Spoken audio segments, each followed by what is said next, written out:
I believe if you're going to criticize the creative content of others, bring a creative solution to the table with you. While this video analyzes certain aspects of Sonic's gameplay, I do not claim to be an authority on game design. I only mean to present creative ideas to a problem I recognize in a struggling franchise. Dear Sega, my name's Javid. I work as an animator for a creative studio in Sydney, Australia. I'm also a game design graduate and develop small-time games on the side. In this video, I'll be presenting my case for redesign for one of your most enigmatic franchises, Sonic the Hedgehog.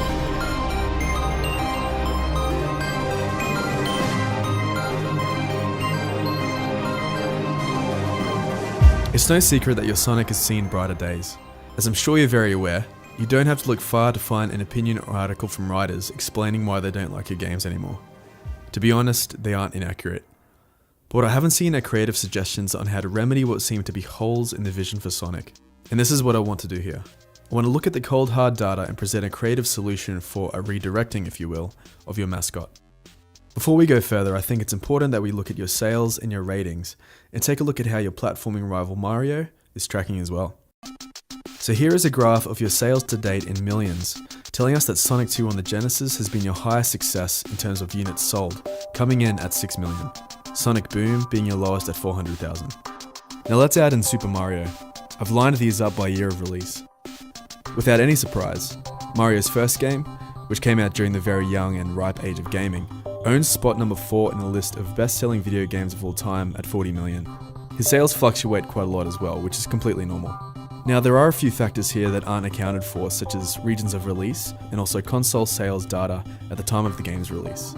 This does make this data a bit unreliable, but I've put this here so we can start to get an idea of where you're roughly sitting in relation to the most successful platform series. But let's move on to reviews. These are very important in gauging how successful the game was in connecting with your audience. So here is a graph of Sonic's reviews according to GameRankings.com. This tells us that Sonic 3 on the Genesis is your highest ranking game at 89%, while Sonic Boom again is at the lowest at 33%. Now let's add in Mario. What I think is worth noting here is that at the beginning of Sonic's career, each new game was connecting more successfully than the last. While it seems Mario in the beginning struggled to find his feet. It's important to state that I think Nintendo established the foundation for compelling platforming before Sonic arrived on the scene. But even so, it's clear that your games were maturing at a promising rate. Now the reason I've been adding in Mario is to show you that as a competitive platform game, he's still connecting with his audience and pulling in huge revenue. Especially in this age where the platform game is no longer king of the industry. Mario is doing something right here, and I think it's safe to say, judging by your very low and chaotic shifts in ratings, it's something that hasn't become clear to you yet. This information is telling us that there is a disconnect happening between your games and your audience, and I think I know what it is. So here I will present my ideas while at the same time explaining what I believe are the problems we're fixing. So let's bring in Sonic.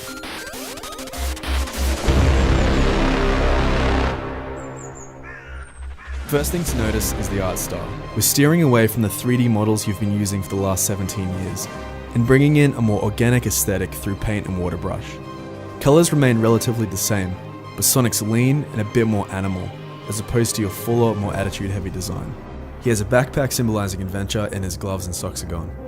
He's wide-eyed and vulnerable. He's still fast, but isn't cocky about it. In fact, he doesn't have much expression at all. He's a blank canvas. So, while I think the overall spirit and feel for Sonic is there, he's a little bit different. Why? Because he isn't designed to appeal to children. And Sega, this is why I believe your games aren't connecting anymore. You're targeting the wrong demographic. Let me explain. Sonic 1 was released in '91, and this was the ad. Gotta go.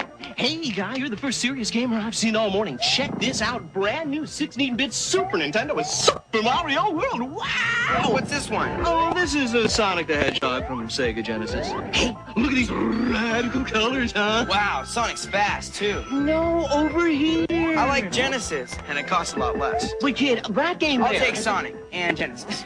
I knew that. Sonic the Hedgehog. More action, more speed. Sega Genesis. It's a whole lot more for less. So it's pretty clear that because of the "this is cooler" approach, this was targeted at kids and young teens between 6 and 15. Judging by those sales and ratings we saw earlier, you pretty much nailed it. Now let's watch an ad from 2014's Sonic Boom. Kitty, come down. Let's rock! I got this. Oh yeah! should do it. Hi, Hedgehog. Whoa! Oh no. We're better at this in our world. Sonic Boom, Rise of Lyric. You can pre-order now. Cute and slapstick. I say you're still aiming for that same age group. Not that this ad was bad. Sega, here is the main problem. The fanbase you established with the first Sonic game in '91 are now living 24 years older here in 2015. While your original fans who hold you most dear are in their 30s, you're still aiming for that same age group in disregarding your original fanbase. And guess what? Your original fanbase now have jobs with money to buy your games. They now have extensive knowledge of the Sonic universe they will most likely share somewhere on the internet, aka free, positive online publicity. An Australian study held by Bond University shows that the average gamer is 30 years old. So your games are actually going to be played longer and by more people if this is where you're targeting. Not only that, the age group you're aiming for just don't care about Sonic anymore. They're more interested in the next action shooter or sports game. Why? Because it's cool to be playing those games. They don't have an emotional connection with platformers like your older gamers do.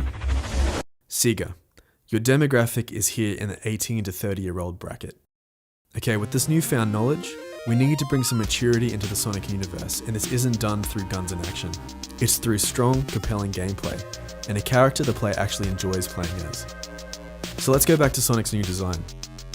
The first thing to go is all voice acting, so any character development will be through movement and animation. So one question we need to ask is, what is his personality in relation to his ability? Sonic is fast, and in the past we've seen him embrace this ability with a too cool for school persona, and this was totally relevant in '91. Now, not so much. We need a character we can grow with. So Sonic's idle stance is a little bit cautious. Like the player, he's a little bit unsure of what lies ahead. He's vulnerable, and this means we are on the journey with him. When Sonic runs, he keeps that cautiousness. Now here is where I want to propose something new. When Sonic jumps, he doesn't become a ball straight away like the original games. A second action like the X button triggers a charge attack, and here he is powerful against enemies. Down and X smashes Sonic into the ground. Let's call this the body slam. Left or right and X gives Sonic a kind of air dash. While in his basic jump mode, he's vulnerable. And this adds a great tension into the gameplay by not making Sonic too powerful.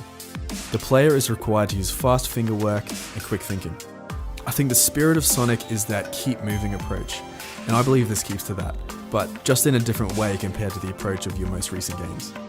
Which brings me to what I believe is problem number 2, the way you're using Sonic's speed. Speed is the identity of the series, and it's moved around a lot, pun intended. The way speed was translated from 2D to 3D had completely changed the way players approached Sonic games. Your fanbase had to learn a different Sonic language, and in the mid-90s when we were being introduced to polygonal graphics, I think most of your fanbase were open to that. Personally, I think it's important to evolve, especially in the fast-growing world of game design, so I totally respect you for your courage to experiment with Sonic's design. However, without needing to elaborate on the subject that some of your experiments were horribly unpolished, you haven't arrived yet at a platform where Sonic's speed can thrive in a 3D environment. You've tried auto runners, you've tried slowing him down, you've turned him into a hedgehog version of a werewolf, you've added a combat system and even taken that away, and you've tried making him even faster. After all these years and these different attempts, I believe we're left with something without an identity. What is a Sonic game? I think it's time you realized that Sonic's speed thrived best in a 2D landscape. What helps me to make this point is Sonic Generations, released in 2011. Your highest ranking console game in 10 years, with 79%. Not only did you give a small nod to your original fanbase in the nostalgia, you gave Sonic only 2 dimensions to play with, for 50% of the game at least. So I believe the best way to use Sonic's speed isn't necessarily in a fast manner, but more so in a momentum-based system where the player determines how fast or slow they wish to proceed. Now let's talk about rings, a Sonic staple. Collecting 100 rings gives you a life and acts as a sort of shield when you take damage. I think I'd go so far to say the concept of limited lives is, ironically, dead. This is a very broad statement, but excluding Mario, most of the best modern platformers have taken the concept of lives out of the picture. I suggest we do the same. We want the player to proceed in your game. This does make rings a bit useless, but here I want to present a totally new concept to the core gameplay in Sonic. Referencing again the survey held by Bonn University, the most popular gaming genre across all ages is surprisingly puzzle games, with first-person shooters and action games close behind. Platformers being the least popular. I think you know this, which is why you've tried to blend genres by bringing in slower puzzle-based sections in your latest game. I say puzzle here very hesitantly. The definition of a puzzle is a problem designed to test ingenuity or knowledge. Like a jigsaw, we have all the pieces, but it's the question of how those pieces fit together that generates the problem. And there's a great feeling that comes when the solution finally clicks in the mind of the player. This is compelling gameplay. In Sonic Boom, however, our ingenuity and knowledge aren't being tested. Without spending too long on this, pushing buttons in a linear progression to proceed is not considered a puzzle, or even interesting gameplay. The button is there, and we press it. There's no need for this to exist, and it comes across as a cheap way to create an ebb and flow in momentum. So here I have an idea, which I believe solves our ring problem and our puzzle problem at the same time. Remember those amazing power-ups you had in your highest ranking game Sonic 3 and Knuckles? I want to bring them back, but also connect the collection of rings with them in a currency sort of fashion. If you press the Y button, Sonic opens his backpack and you see the 4 power-up boxes. 50 rings essentially buys you one of these power-ups and you bring it out into the world. Invincibility, fire, lightning, and the water shield. Not only do they give their respective protection, but we can bring in creative ways to use them in simple puzzle scenarios. And the important thing here is, we have all the jigsaw pieces. You could find a secret area with a road of spikes. The only way over them is you bring out an invincibility box, and this leads to a hidden collectible. You could have puzzles where you need to keep a button pressed down to hold a door open. Enemies could even use them. You could finish a boss by forcing him to open a lightning box, but the shield brings out a bunch of spikes that destroys the ship. This completely expands options for level design, the way Sonic interacts with his environment, and also adds huge replayable value, while at the same time, giving the collection and protection of rings some weight. Sega, this is just one creative solution, but the bottom line is this: respect the intellect of the player. Do we want to push buttons placed in front of us just to kill time? I don't think so. Now let's talk briefly on this last subject, the story. With no voice acting to guide us, story will be told through animation and suggestion, which is fine, because we don't need everything over-explained for us and we don't need a complex storyline to keep us compelled. The maturity is all in the gameplay. But that said, we do need a reason to press the forward button. So let's look at the opening cutscene for your most successful game, Sonic 3.